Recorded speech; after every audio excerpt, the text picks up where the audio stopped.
Hey, I'm here with Coach Jack Monroe, Hiram football coach. I got a couple questions for you today. Mm-hmm.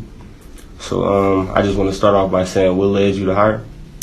The job, obviously. The opening came available, and it was something that I wanted to at least put my name in for and get some experience in interviewing for the job. And push came to shove, and I ended up getting hired here. So I knew the location of the school and the what's the surrounding the area, and it definitely intrigued me. So I wanted to find out more, and fortunately, I did.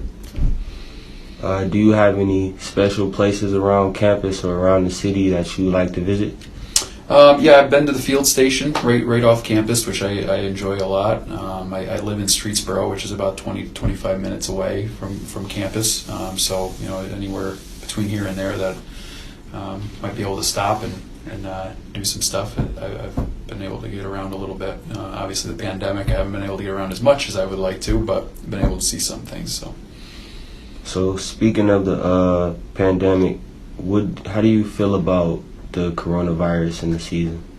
Yeah, I mean, obviously it's not a great situation to be in, but I'm trying to take the positive of it and build the program from the ground up. Teach the fundamentals and really take time with the players that we currently have and make sure that they're better. So when we are able to play a game, whenever that may be, whether it's the spring or next fall, that we're ready to hit the field and be prepared for any situation that might come. So in a way it stinks, but in a way it's actually a blessing. So we're pretty fortunate from what we're able to do right now.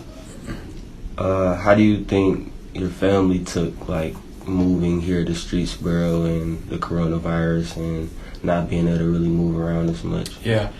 I think it's been very stressful for my wife, moving to a new place, and then, basically 3 weeks later, she doesn't know anybody around here. We were, on house arrest basically, for a while, and, but it's been getting better and better as the days and months have gone on, just settling in everything. The house is we got pictures hung and curtains up, which is a little bit more than traditionally, when you're a football coach, you don't have as much time, but fortunately for us, we've been able to kind of get everything settled. So she's liking the area. She's settling into the home, and she's excited for this whole thing to be over so she can get around a little bit more, though.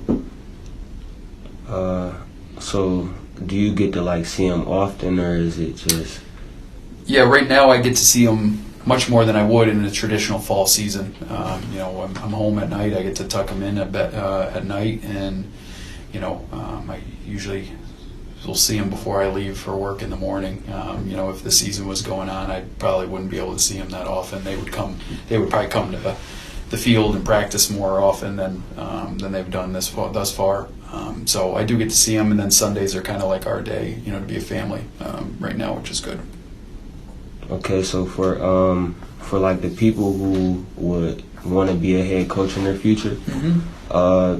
Could you explain your typical day as a head coach? Yeah, I think there's a lot of things that go into it, and every morning is a new challenge. You walk in and you think you have plans in place for the day, and things come up. And you got to make sure that you're able to interact and deal with issues, good or bad, at any moment in time. So kind of a day in the life is I get in, about 7:30 in the morning. I sit down and I either, if we had practice the night before, I'll watch the film from the practice. I'll clear my emails out. I check the Twitter DMs. I'll go through our recruiting database in the morning, and then we have a staff meeting at 9 o'clock where we'll talk about everything from our recruiting board to strength and conditioning to academics to our current players on the roster, and then anything else, practice plans or anything else that we need to discuss. And then we break from there and kind of go to our side of the ball. So I'm more on the defensive side, so talk to the defensive coaches about what we're installing, about what we want to see in practice and whatnot. And then from there, it's kind of either preparing for practice or on days that we don't have practice, getting on the phone, calling recruits or texting recruits, and getting to know them a little bit. And then in between we have meetings with whomever on campus that might happen and occur. But so it's quite the busy day. Yeah, it sounds like it. So like as a player, because you played football growing up, right? Mm-hmm. And you played college football? Yes. So being a college athlete and now being a head coach, do you like understand, or was it something that you didn't understand being a college athlete that you understand now being a head coach? In regards to what, the sport or just in general? Just like the sport, just going day to day, getting through practice, weightlifting. I think as a player, you never understand the amount of man hours that go into being a football coach, whether it's a head or an assistant. Because as a player or a student athlete, you're kind of worrying about your day, right? You're worrying about your classes. Okay, practice at this time. I got to lift this time. I might have study hall or arch or whatever. But I never always see the coaches. Where once I got in this position, there are times where it's like, oh, okay, I can go. I have free time to go do this. You really don't. You're always doing something. Like I eat lunch in here traditionally. Sometimes I'll go to the dining hall. As well to get out on campus. But so I guess as a player, I never really understood how much actually went into just planning a practice and making sure that you're doing academic meetings with your players and all that sort of stuff. So leading into my next question, so having a player, I don't know if you came across college athletes who would necessarily fail, or not necessarily fail, but just give up on football or stop going to college at all. Do you feel some type of self-guilt for that, or? Absolutely. I think every situation's different with every player, but to say that losing a player for one reason or another doesn't hit you, I'd be lying to you. You build relationships with these players. Even the guys on the team now, I haven't been here that long, but we already have some sort of relationship. And when some guy leaves, even though I may not have recruited that person, I still feel some guilt that person's left the program for whatever reason it might be. Even if it is a legitimate reason, you're sorry to see people go, because they are, they do become family, because you see them every day, you work with them every day, and it changes, it alters your life because that person won't be around as much anymore. So yeah, I definitely do. How do you know how often your staff members get to see their family? Every day, I hope. Right now, that's for sure. I mean, right now, the only other coach on staff that has children is Coach Bruton, our linebackers coach, and his kids have come to a couple practices, post practice, and everything. And like I said, our schedule right now because of COVID is a lot more open and free. So I do believe that they get to see their families. Now, some of the other coaches that obviously their parents and their brothers and sisters, they might not see as much because they've moved here from other locations, like Coach Dupree from Georgia. He just, they don't live down the road, so they definitely see him a lot less. What would you be doing if you didn't know football? That's a good question. I think I don't know. I went to school and I was I was a communications major. So I was doing. My plan was to be a sports anchor. Whether it be on radio or television. That was my initial thought in college. I also mixed with some computer science stuff. But now I seem to be doing a lot more woodworking and things like that. So I really don't know what I would be doing. But I know the career path before I decided to be a coach was to get into the communications world. So, what were your dreams and aspirations as a kid, growing up? What did you want to be in your early years? my earliest years, I wanted to be in the NBA. I wanted to be a basketball player. And then I realized that I was only 5'11" and not as skilled as some of the players I went against. And I started to fill out my body. I was working out more and playing more football, and eventually that path took me in that direction. But I always thought basketball was going to be the sport up until high school, a little bit later on in high school, and then I did have dreams of being on ESPN at one point too. But so I'm glad this path took hold though. So given that you've been at Hiram for quite a little bit of time, is there anything that you love about the campus? Yeah, I like how the campus is set up. I like the older buildings that are on campus. I like the people on campus is really what stands out to me. Whether I've met somebody for the first time or for the 50th time, they've been warm and welcoming every single time I've dealt with them. I think that's been the best thing about the situation here on campus. But yeah, as for the campus itself, I like the old style of some of the classrooms and things like that. I like that part of it.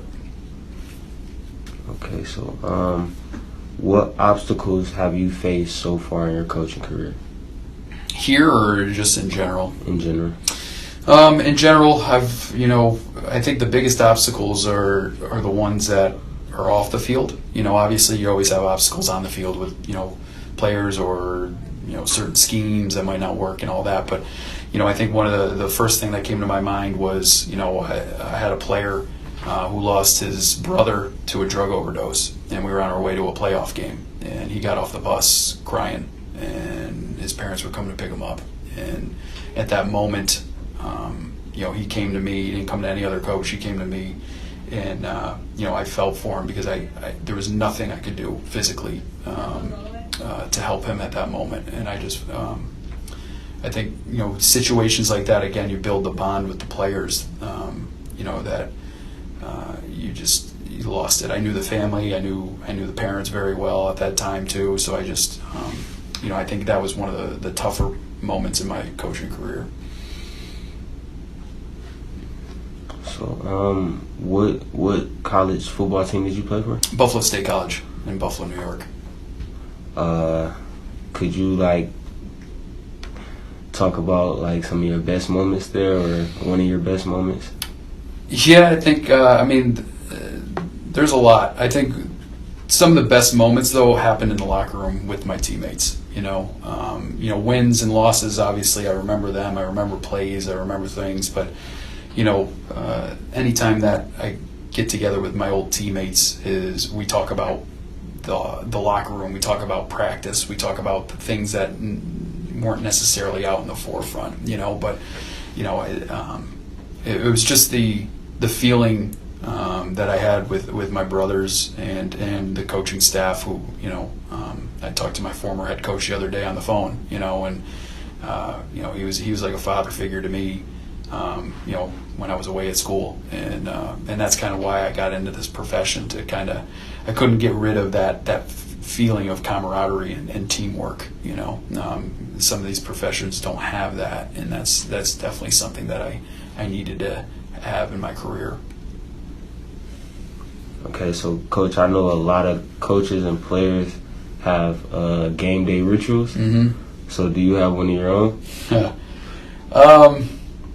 Less and less. Let's say that.